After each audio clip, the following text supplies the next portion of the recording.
con la predicación del libro de la carta de Pedro, primera de Pedro, capítulo 4, desde el verso 7 hasta el verso 11. Solamente vamos a estar en esos cuatro versos de primera de Pedro 4, verso 7 y verso número hasta el verso 11. Ya lo leímos, así que hemos dado gracias a Dios por la palabra y también hemos orado a Dios con la lectura y también con los himnos o cánticos espirituales. Permítame, hermano, leer la introducción, una pequeña introducción del libro de John Fox, o como se le conoce, los mártires de Fox.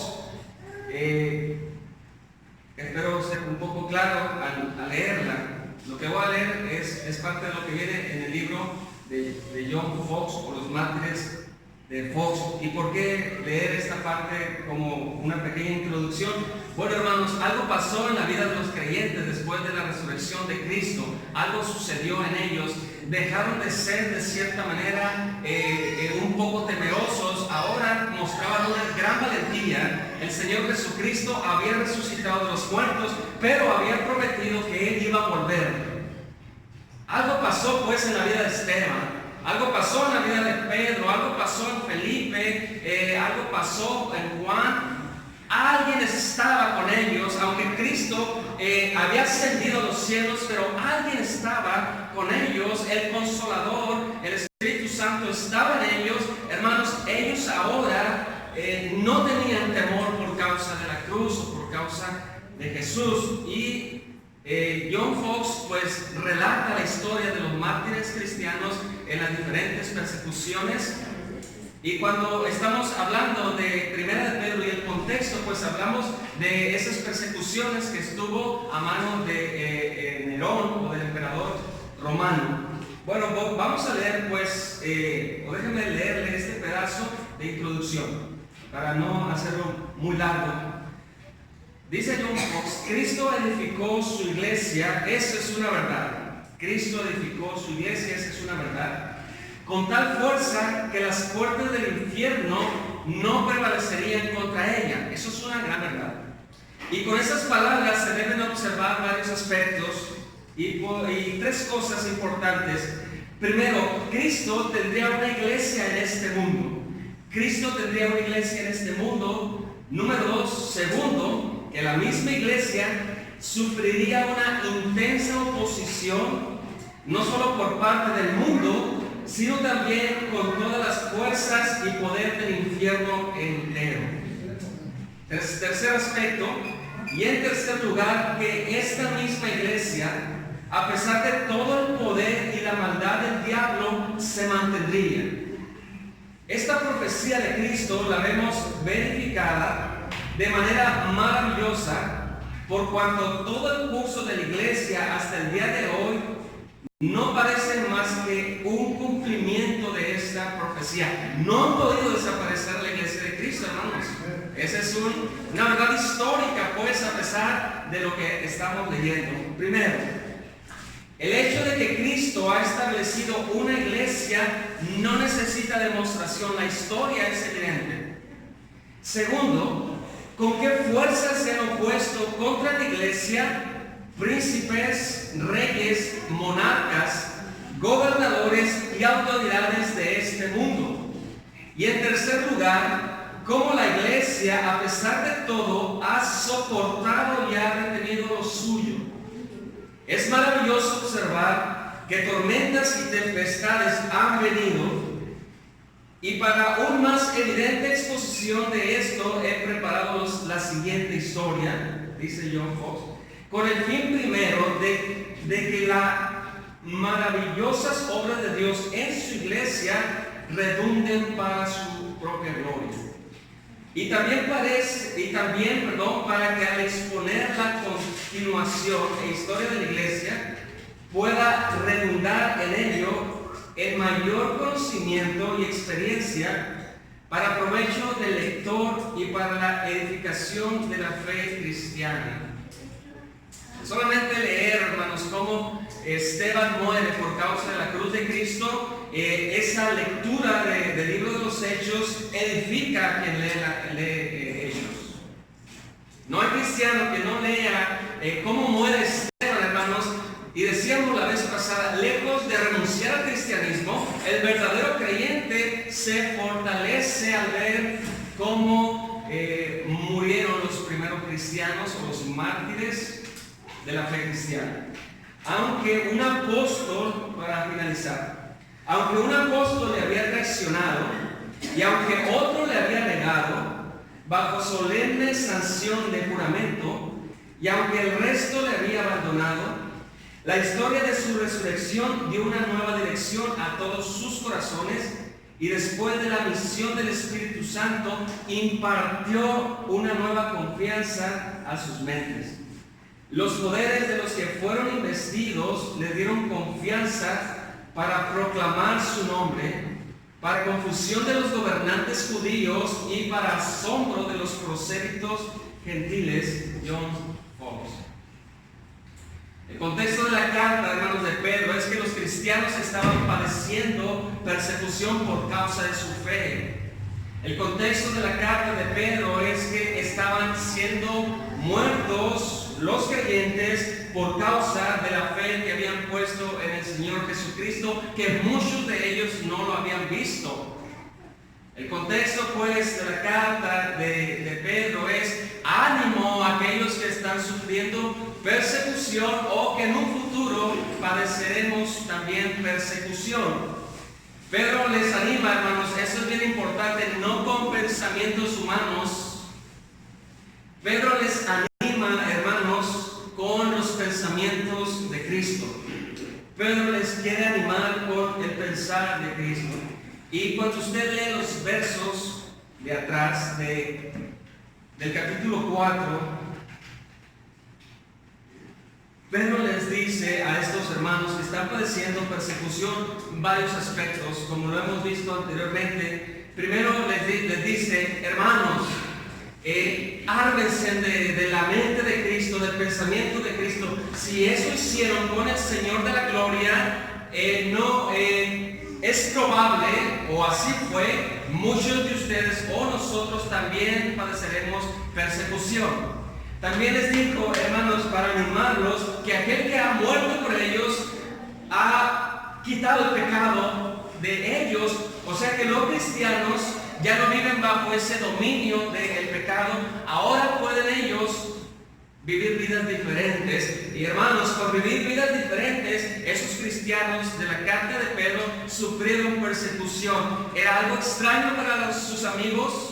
Era algo extraño para sus familiares, que ya no estaban corriendo conforme a los pensamientos de la sociedad o en ese torrente de pecado. Y vimos ciertos pecados, la lascivia, las embriaguez, las orgías, la idolatría, etc.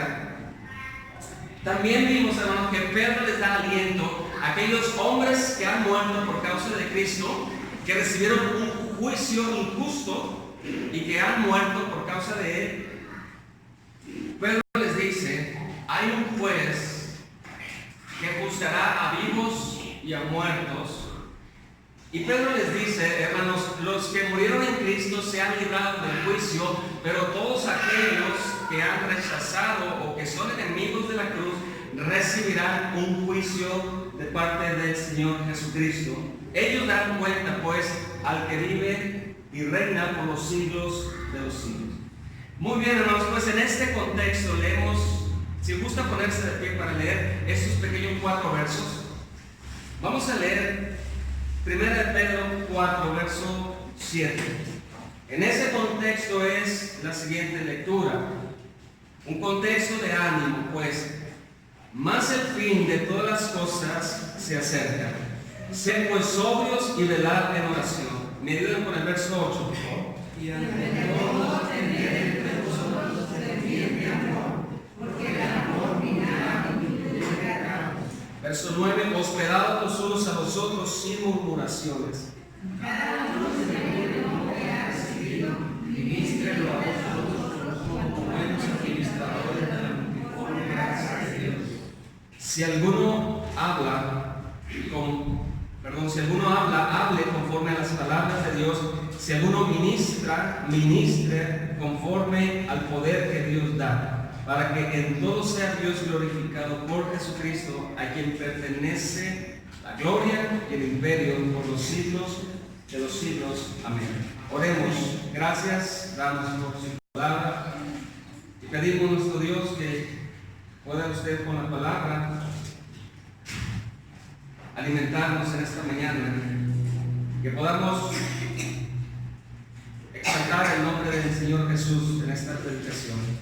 Amén. Pueden tomar asiento, hermanos. En ese contexto que decíamos, Pedro les da ánimo pues y les dice el fin, dice el verso 7, más el fin de todas las cosas está cerca, y en su Biblia tiene 2 puntos. Más el fin de todo esto se acerca. ¿Qué significa esto, hermano? Pues, ¿cómo cobra sentido en esta parte del capítulo 4? Bueno, pues Pedro les está animando, el Señor Jesucristo viene pronto. El fin del cumplimiento de todas las cosas se acerca y se va a sellar este cumplimiento de todas las cosas con el retorno del Señor Jesucristo. Esto alude, hermanos, o esto nos indica que la consumación está por completarse. Cristo viene pronto. Palabras de ánimo, palabras de ánimo. Pedro les anima pues a considerar sus vidas a la luz de esta gran verdad. Imagínense pues, ellos están sufriendo persecución. Ya Pedro les ha hablado del sufrimiento de Cristo. Ya Pedro les ha hablado de todo lo que tienen en Cristo Jesús. Ahora Pedro les dice, escuchen mis hermanos, el Señor está pronto a regresar. El Señor Jesús, el Rey de la Gloria, está a punto de regresar. Aunque nadie sabe el día ni la hora, ellos deben de vivir pues con paciencia y deseosos el retorno del Rey. Hoy veremos pues, hermanos, 4 rasgos o 4 características de la vida del cristiano que espera la segunda venida de Cristo. La pregunta es, hermanos, ¿usted piensa en la venida del Señor Jesús? ¿Usted cree que Cristo vendrá, así como Él fue llevado, dice el libro de los Hechos, al cielo? Así será el retorno del Hijo de Dios. Hoy veremos pues, hermanos, 4 rasgos. Primera característica o rasgo es la oración. ¿Qué tiene que ver la oración con la espera del retorno de Cristo? Segundo rasgo, hermanos, es el amor. Tercer rasgo, la hospitalidad. Y cuarto rasgo, los dones. Espero que podamos traerlo en nuestra mente. Aquel creyente que espera el regreso de Jesús, que tiene que ver pues la oración, el amor, la hospitalidad y el servicio o los dones. En primer lugar, hermano, pues Cristo viene pronto. Dice el verso 7, más el fin de todas las cosas se acerca. ¿A qué se refiere pues esta frase?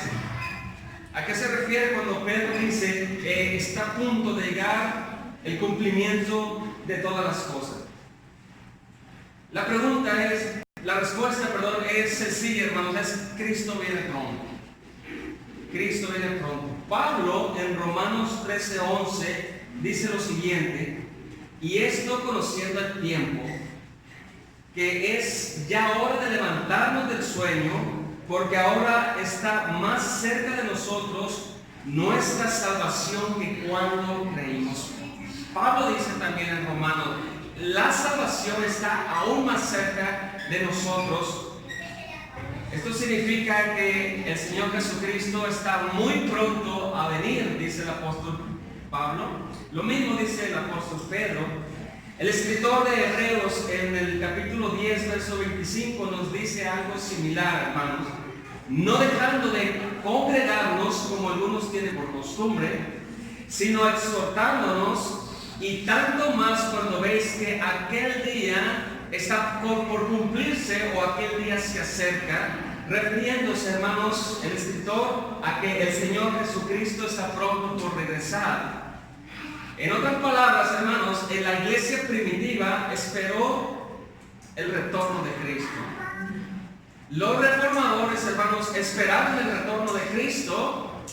Nosotros como iglesia, hermanos, ¿esperamos el retorno de Cristo? ¿Sí o no?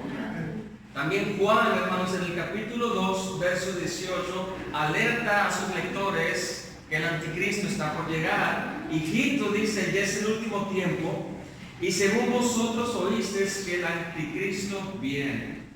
Así que Juan también veía el tiempo ya cerca, el cumplimiento pues de todas las cosas. Lucas, hermanos, en el libro de Hechos, capítulo 10, dice o narra que los discípulos estaban con los ojos al cielo, pues el Señor Jesucristo había ascendido en una nube, cuando se les presentan dos varones con vestiduras blancas y les dice las siguientes palabras: ¿por qué estás mirando pues al cielo? Este mismo Jesús que ha sido tomado de vosotros para ir al cielo, así vendrá como le habéis visto ir al cielo. Mientras esperan pues el retorno de Cristo, dice Pedro, sus vidas deben de marcar o deben de tener ciertos rasgos. Hermanos, en medio de esa persecución, Pedro los quiere animar que el Señor de la gloria vendrá muy pronto. Pero Pedro los exhorta a tener 4 rasgos pues distintivos del cristiano que espera la segunda venida de Cristo. 4 rasgos distintivos que esperamos nosotros cultivar si esperamos el retorno de Cristo. Primer rasgo pues, la segunda parte del verso 7. Mas el fin de todas las cosas se acerca. Primer rasgo pues, hermanos, sed pues sobrios y velad en oración. Primera característica. Sed pues sobrios y velad en oración. Las preguntas, hermanos, ¿qué tiene que ver la sobriedad? ¿Y qué tiene que ver velar con la oración? ¿Y qué tiene que ver pues a la luz del regreso de Cristo? Número 1, hermanos, que lo opuesto a la sobriedad sería una causa que nos esté impidiendo orar. Ahorita vamos a definir qué es una persona sobria. Es una persona equilibrada. Pero la persona que no es sobria, el no hacerlo, hermanos, está impidiendo a la oración. ¿Qué significa sobriedad, hermanos? Puse varias definiciones: tener buen criterio, ser razonable, tener dominio propio o una mente despejada. Alguien, hermano, que mantiene una perspectiva eterna de todas las cosas es un hombre sobrio. Y ahorita les voy a decir por qué. Pedro les dice: si ustedes esperan el regreso en gloria de Cristo, deben de ser sus vidas marcadas por las siguientes características, y esa característica es la oración. Pero para estar en oración, Pedro dice: sed sobrios y velad en oración. Hermanos, sed sobrios es una mente libre, una mente despejada, porque una mente despejada está en disposición para orar. Vamos a aplicar esto a nuestras vidas. Una mente, hermanos, que no es equilibrada, una mente que no es sobria, es por una razón, porque está esclavizada a los deseos o afanes de este mundo. Una mente que está ocupada, hermanos, con los afanes de este siglo, o una mente que está esclavizada a los deseos, es una mente muy ocupada que no es propicio pues para la oración. Más sin embargo, una mente equilibrada, una mente razonable que sabe que el retorno de Cristo se acerca, lo lleva o es propicio esa mente a la oración. Pedro les dice, primer rasgo, ser equilibrados, tengan una mente despejada en las cosas eternas para que sean llevados pues a la oración. También le dice velar.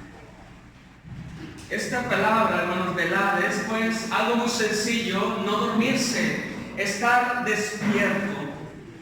Cuando Pedro menciona pues la sobriedad, también, hermanos, o alude a mantener el equilibrio, pero también dice, hermanos, la importancia de estar despiertos, estar atentos a la comunión que es la oración. Una persona que ora, hermanos, una persona que sabe lo importante de la oración y de la comunión es porque vive a la luz del regreso de Cristo. Su mente está libre, hermanos, de afanes, y esa mente equilibrada lo lleva pues a esperar pronto el regreso de su Señor. En la oración, hermanos, la oración es estar con Dios, platicar. ¿Qué implica la plática con Dios? Implica la oración, hermanos, la adoración. Si, dice Pedro, si ustedes esperan el retorno de Cristo, oren.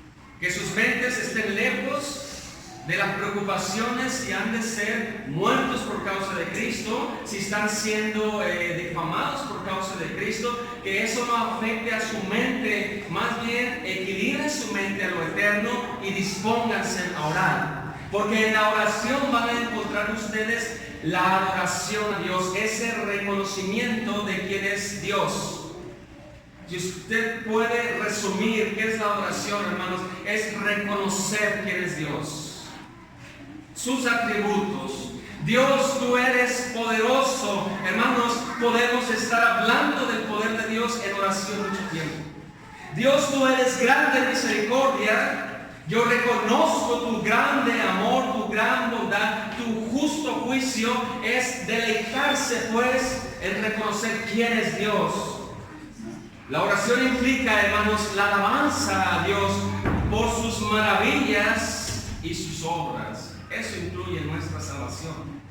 Una mente despejada, una mente que espera el retorno de Cristo, hermanos, es un alma que está buscando la comunión con Dios.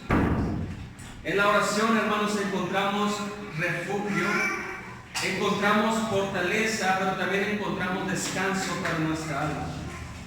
Spurgeon dice lo siguiente acerca de la oración: la oración, más que una necesidad o una imposición o un mandato, es un deleite que es más dulce que la miel. No lo digo yo, lo dice Spurgeon. Spurgeon encontró, hermanos, en la comunión de la oración un deleite. ¿Por qué, hermanos? Porque él encontró ese deleite. Hermanos, porque si usted se pone a pensar que en el pasado usted y yo no podíamos estar en la presencia de Dios por un motivo: nuestro pecado. Usted ni yo podía estar en la presencia de Dios por causa de nuestro pecado, porque nuestro pecado era motivo para ser destruidos por causa de la santidad de Dios. Cuando nosotros reflexionamos, hermanos, cómo eran nuestras vidas pasadas, cómo no podíamos acercarnos al Dios de la gloria, no podíamos nosotros estar en su presencia. No podíamos nosotros, hermanos, estar a los pies del trono de Dios cuando nosotros ni siquiera le buscábamos, porque éramos enemigos de Dios. Pero cuando Cristo, o por medio de su sacrificio perfecto, ya Cristo nos ha santificado. Ahora nosotros, gracias al mediador, como lo veíamos hoy, gracias a Cristo, Cristo abrió el camino, hermanos, abrió las puertas grandes del cielo para que el Hijo de Dios pueda entrar a la presencia de Dios siempre que lo desee. Aunque nosotros vivimos delante de la presencia de Dios, hermanos, pero ¿cómo nosotros encontrar lo que Spurgeon dice en esta frase? Es un deleite. ¿Cómo encuentro yo ese deleite en la oración al estar en la presencia de Dios, hermano? Pues mira tu pasado, mira tu pecado, cómo Gracias a tu pecado había un juicio inminente en tu persona, pero ese juicio se ha borrado. Ahora hay acceso a la presencia de Dios. Muchos de los que nosotros conocemos quisieran estar en la presencia de algún superhéroe. Muchos quisieran estar en la presencia de un gran escritor o alguien admirable, hermanos. ¿Por qué no desear estar en comunión con el Rey de la Gloria, con el Señor, Dios Todopoderoso?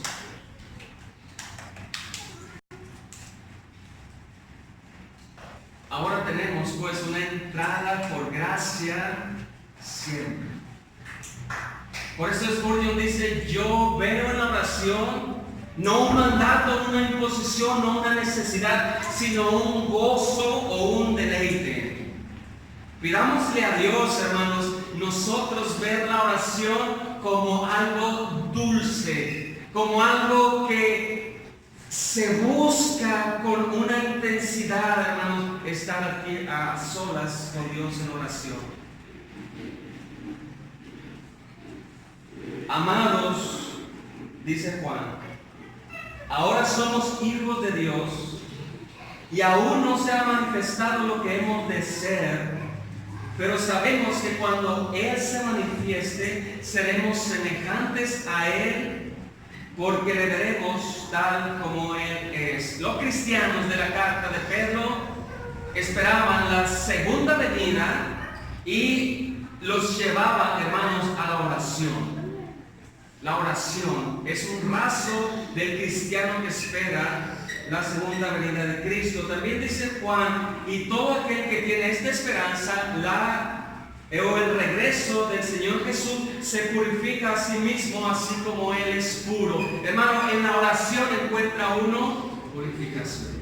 En la oración, hermanos, encuentra uno lo que es ese refugio y ese descanso, pues. Así que Pedro dice: tengan la mente despejada. Sí, es verdad, están siendo, hermanos, imagínense si nosotros nos dijera que usted tiene cáncer. ¿Qué pasa en nuestra mente, hermanos? Ya empieza una revolución tremenda. O no nos vayamos al extremo, no hay trabajo el día de mañana para ustedes. Empieza una revolución tremenda en nuestra mente. Esa mente se ocupa en lo terrenal y pierde el sentido de lo eterno. Pedro dice: despéjense de todo eso y tengan una mente equilibrada, dispuesta a la comunión de la oración. Como segunda característica, hermanos, Pedro toca el tema del amor en el verso 8. Mas el fin de todas las cosas se acerca, verso 8, y ante todo, tened en vosotros ferviente amor, porque el amor cubrirá multitud de pecados. En el capítulo 1 de la carta de Pedro hace un llamado similar. Dice: sus almas fueron ya purificadas por la obediencia a la verdad mediante el Espíritu, amados unos a otros entrañablemente de corazón puro. Ahora les llama a tener entre ellos ferviente amor ante todo, ante todo.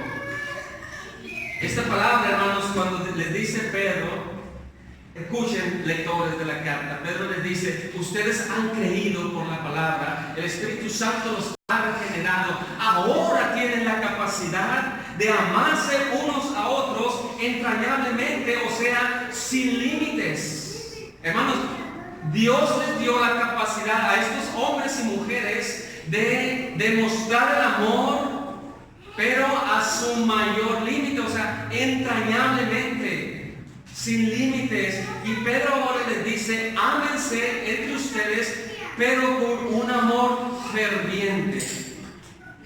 Ferviente. Pedro acompaña, hermanos, esta palabra de amor, y lo acompaña con esta palabra ferviente, o sea, intenso. Pedro les dice: el fin de las cosas se acerca. Cristo viene pronto. Ámense ante todo, dice, ámense unos a otros, pero intensamente, fervientemente, porque el día se acerca. Cristo viene pronto. En otras palabras, Pedro les dice que el amor que sienten entre ustedes rebase los límites. ¿Cómo rebasa el amor, hermanos, los límites? Puesto que es muy fácil amarnos cuando todo está bien, ¿verdad? Cuando no hay conflictos en el cuerpo de Cristo, es muy sencillo amarnos unos a otros. Pero cuando hay conflictos, hermanos, el mandato es seguir amándonos unos a otros, o sea, extender los límites. Extiende los límites. Es cuando el cristiano pues pone el bien espiritual de su hermano sobre sus propios deseos. Entrañablemente, hermanos, intensamente, es cuando el cristiano pone el bien espiritual de su prójimo, de su hermano, ante sus propios deseos. En medio de la a la luz pues del retorno de Cristo, Pedro le dice, amados los unos, también palabras de Cristo, ámense los unos a los otros como yo los he amado también. Así que Pedro cita un proverbio muy conocido. Santiago usa también el mismo proverbio, hermanos. Pueden buscar ustedes Proverbio 10, verso 12. Proverbio 10, verso 12. ¿Por qué Pedro pues dice, el Señor Jesucristo viene pronto? Bueno, oren, pero también ámense unos a otros intensamente. ¿Por qué pues? La respuesta nos la da Proverbios capítulo 10, verso 12. ¿Qué puede pasar en el cuerpo de Cristo?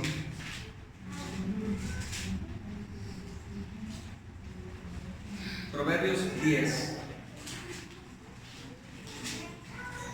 verso 12. El odio despierta rencillas, pero el amor cubrirá todas las faltas. El odio despierta pleitos, rencillas, pero el amor cubrirá multitud de faltas o todas las faltas. ¿Qué significa lo que Pedro trata de explicar, hermanos? Por supuesto, sin hacer a un lado lo que es la disciplina bíblica. El verdadero amor, hermanos, buscará el bien de otro. Pedro sabe, hermanos, que en medio de la persecución, en medio de los problemas, puede el cristiano también tener problemas entre ellos mismos. ¿Cómo puede, hermanos, prevalecer el amor, el buscar el bien de otro? Pues a la luz de que el retorno de Cristo es inminente. Pero sabe, hermano, que cuando hay pues comunión entre creyentes, pueden salir pues las diferencias. Mas sin embargo, Pedro les dice, el amor cubrirá multitud de faltas o multitud de pecados. Lo que Pedro dice pues es que Dios ha perdonado al pecador que se ha acercado a Él en arrepentimiento y fe. Con ese mismo sentir, Pedro les dice, cristianos o ustedes cristianos, perdonen a sus hermanos 70 veces 7, o sea, siempre. Siempre debemos de perdonar, dice Pedro. ¿Por qué? Porque nos amamos intensamente. El amor va más allá pues de los límites. Y esos límites incluyen perdón siempre cuando hay arrepentimiento y cuando hay tristeza en el corazón. La aplicación para ellos, hermanos, pues para ir en la mitad de estos puntos, en medio de la persecución, hermanos, Pedro les dice, esperen o tengan esperanza del regreso de Cristo. Mantengan la mente despierta, despejada, controlada, para que haya una comunión por medio de la oración. Que los afanes de este siglo o los problemas no desvíen la comunión en oración. Y si existieran problemas entre ustedes, recuerden cultivar el amor intensamente más allá de los límites. Perdonen, dice Pedro, como Dios los ha perdonado. Recuerden que el amor cubrirá multitud de pecados.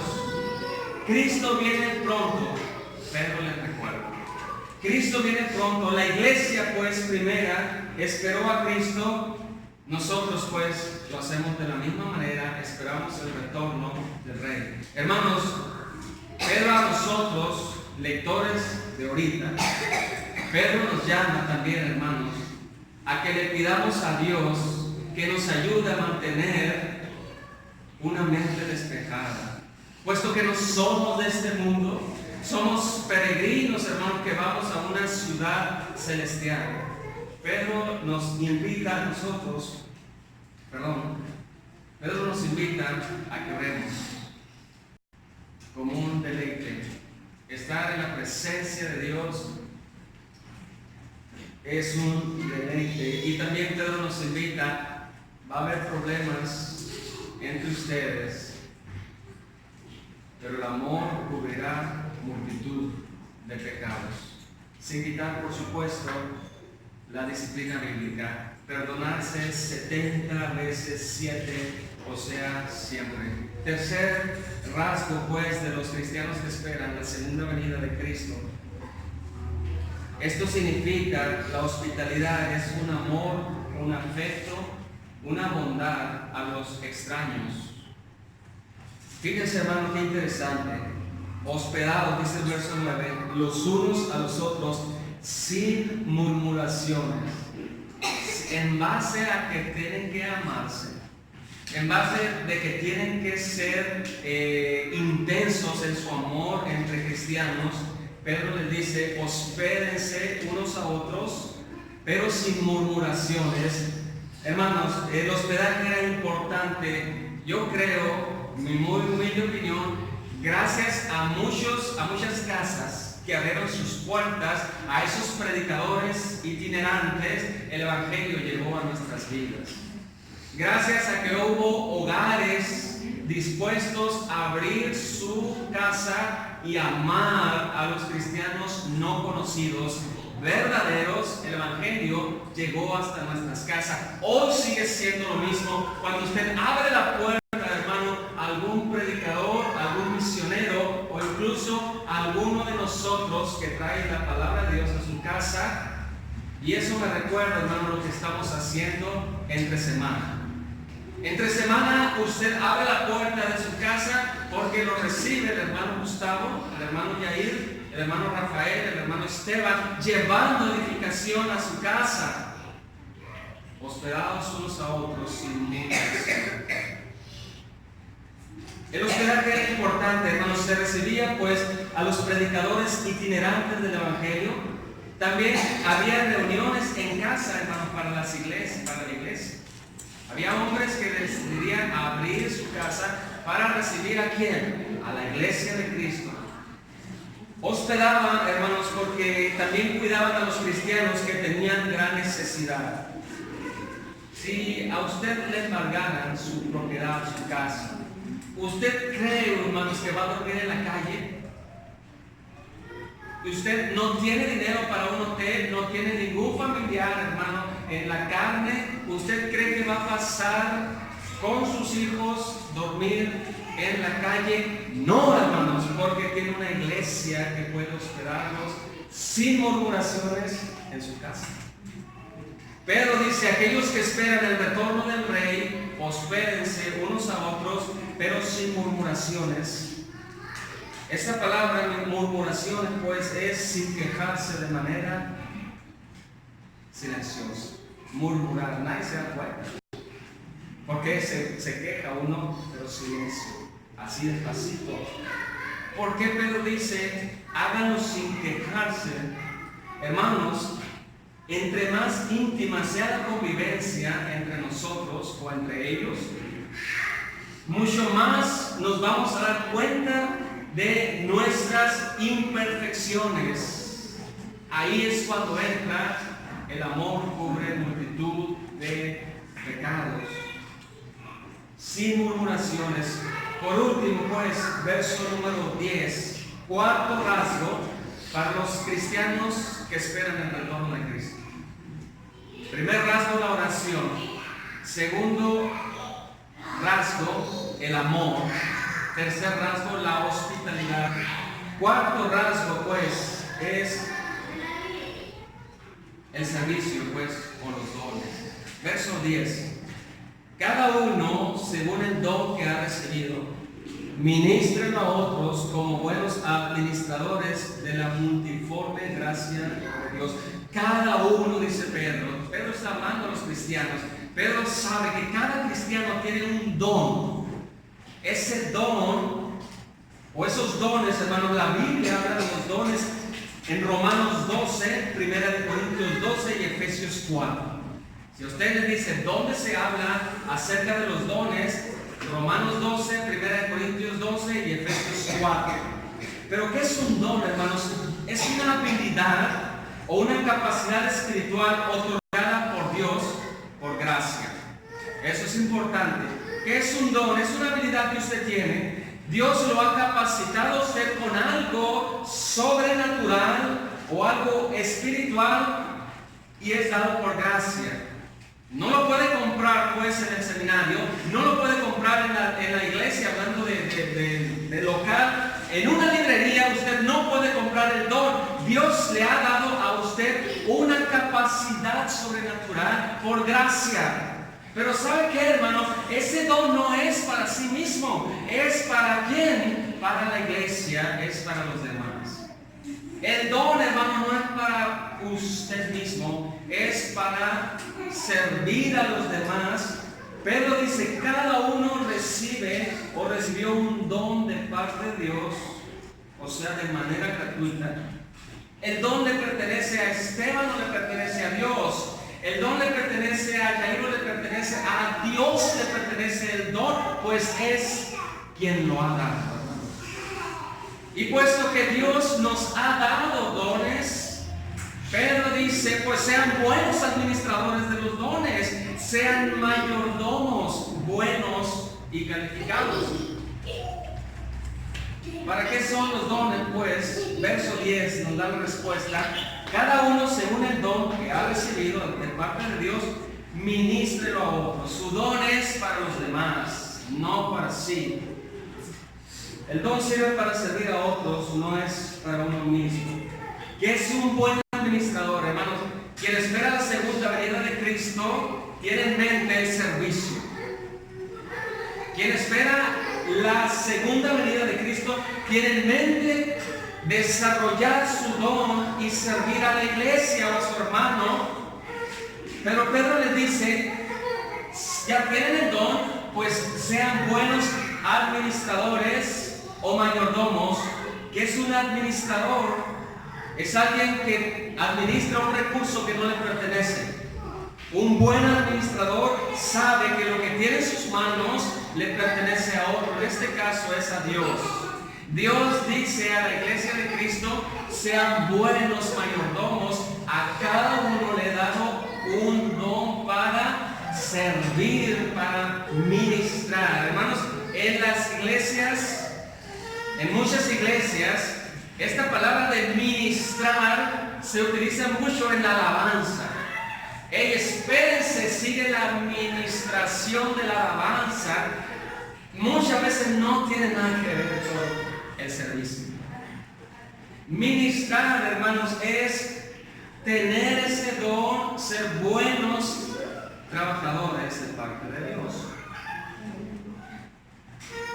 Son pues para edificar el cuerpo de Cristo mutuamente. Pedro les dice, pues, para finalizar, mientras el Señor regrese, no se queden como los primeros discípulos mirando al cielo, sino que pónganse pues a trabajar ese don que yo les he dado. Mientras el Señor regrese, sírvanse los unos a los otros. No estén quietos, pues, tienen algo que hacer en el cuerpo de Cristo. Para finalizar, pues, Pedro da dos ejemplos de cómo ministrar bien el don. Dice el verso 11, si alguno habla, hable conforme a las palabras de Dios. Si alguno ministra, ministre conforme al poder de Dios. En primer lugar, hermanos, Pedro da el primer ejemplo. Si alguno habla, tenga cuidado, dice Pedro, que sea conforme a la palabra de Dios. Quien habla pues de parte de Dios debe tener ciertos rasgos, hermanos.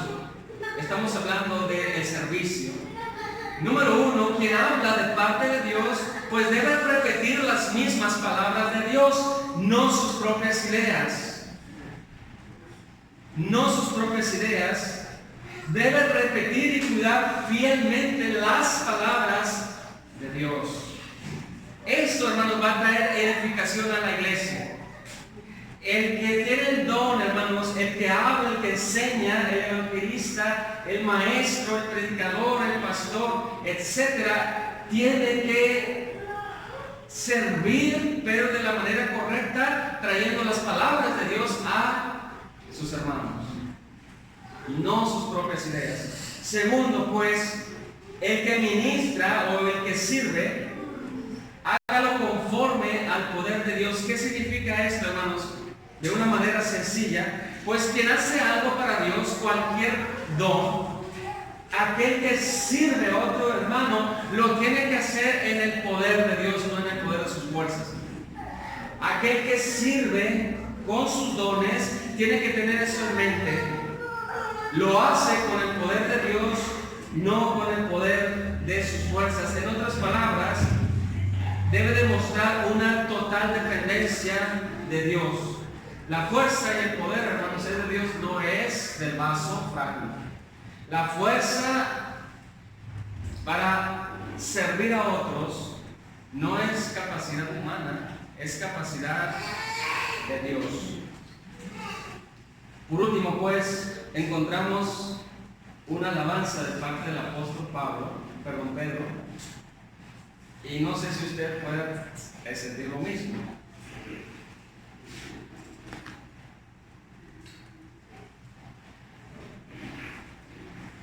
Ahorita decía el hermano Esteban, me emociono pues al contemplar en la palabra de Dios lo que es el perfecto mediador. Pues el apóstol Pedro, hermanos, se emocionaba, pues, daba la gloria y daba la honra, porque en base al retorno de Cristo, su iglesia sigue trabajando. En base al retorno de Cristo, la iglesia de Cristo se pone a orar, se pone a amarse unos a otros, se pone a hospedarse unos a otros, se pone a servir unos a otros, pone en práctica ese don que Dios le ha dado. Y terminamos pues con esa adoración de parte de Pedro, esa alabanza de parte de Pedro por todo lo que Dios hace en su iglesia y por su gracia. Dice, para finalizar, dice, para que en todo sea Dios glorificado por Jesucristo, a quien pertenece la gloria y el imperio por los siglos de los siglos. Amén. Hermanos, Pedro dice, pues, para terminar, Pedro dice, en medio de la persecución, mis amados hermanos, contemplen pronto el regreso de Cristo, pero mientras esperan el regreso de Cristo, tengan comunión con Dios para la gloria de Dios por medio de Jesucristo. Mientras esperan el regreso de Cristo, ámense unos a otros, no por causa de sus escogidos, sino por causa de quien los amó primero, por causa de Dios. Glorifiquen a Dios por medio de Jesucristo. Hospédense unos a otros para la gloria de Dios. Sírvanse unos a otros para la gloria de Dios por medio de Jesucristo, porque a Cristo le pertenece la gloria y el imperio por los siglos de los siglos. Amén. Los cristianos pueden estar seguros que mientras el Señor regresa, ellos pueden vivir confiados. Y Pedro les recuerda tener estos rasgos porque esperan la segunda venida del Señor Jesús. Hermanos, nuestra aplicación es la siguiente. No nos olvidemos, pues, creemos en el nacimiento del Hijo de Dios, creemos en la vida perfecta del Hijo de Dios, creemos en la muerte y resurrección de Cristo, pero también creemos que Él volverá, así como lo vieron irse, vendrá con poder y con gloria. Nos ponemos de pie, pues, para dar gracias. Nuestro Dios, te damos gracias por esta palabra que acabamos de leer. Pedimos que nos ayudes a cada uno de nosotros. Sabemos que cada uno de nosotros tenemos diversas aflicciones, diversas necesidades, pero eso que no sea motivo para que nuestra mente, para que nuestra alma pierda el equilibrio. Ayúdanos, Señor, a que las cosas que suceden más bien nos acerquen más o nos hagan pensar más en las cosas eternas y no tanto en las terrenales. Que podamos ir con una mente despejada a tener comunión en la oración. Ayúdanos a entender, Señor, que todavía estás trabajando en cada uno de nosotros, de esta congregación, que no somos perfectos, que seguimos cometiendo errores y que tú nos has llamado a amarnos unos a otros intensamente y a perdonarnos siempre. Ayúdanos pues también a promover, nuestro Dios, la comunión en nuestras casas, y que si encontramos defectos entre nosotros podamos perdonarnos y hacer todas las cosas sin murmuraciones para tu gloria. Que mientras esperamos el retorno de Cristo, usted nos ha dado o nos ha dotado de una capacidad para servir a otros. Nuestro Dios, ayúdanos a hacerlo todo, cualquier servicio para tu gloria y para la honra. En el nombre